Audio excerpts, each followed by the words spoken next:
पन्हाळा तालुक्यातील कळे पोलीस ठाणे, पश्चिम पन्हाळा ग्रामीण पत्रकार संघ आणि पन्हाळा तालुका पोलीस पाटील संघटना यांच्या संयुक्त विद्यमानं रक्तदान आणि मोफत आरोग्य तपासणी शिबिराचं आयोजन करण्यात आलं होतं. या शिबिराचा 407 जणांनी लाभ घेतला. तसंच 500 नागरिकांनी मोफत डोळे तपासणी आणि रक्त तपासणीचा लाभ घेतला. यावेळी रक्तदात्यांना सन्मानित करण्यात आलं. यावेळी शाहूवाडी विभागाचे उपविभागीय पोलीस अधिकारी आप्पासाहेब पवार यांनी या उपक्रमाचं कौतुक केलं. आणि पत्रकार संघाचा एक स्तुत्य असा उपक्रम आहे. निश्चितच एक प्रेरणादायी गोष्ट आहे. जवळजवळ 350-400 लोकांचं रक्तदान यामध्ये होणार आहे.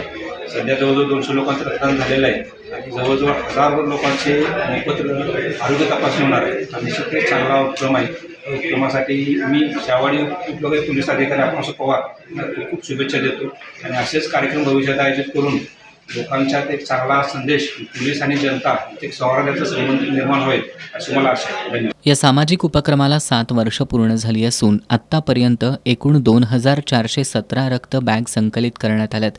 आत्तापर्यंत 300 रुग्णांना मोफत रक्ताचा लाभ मिळालाय.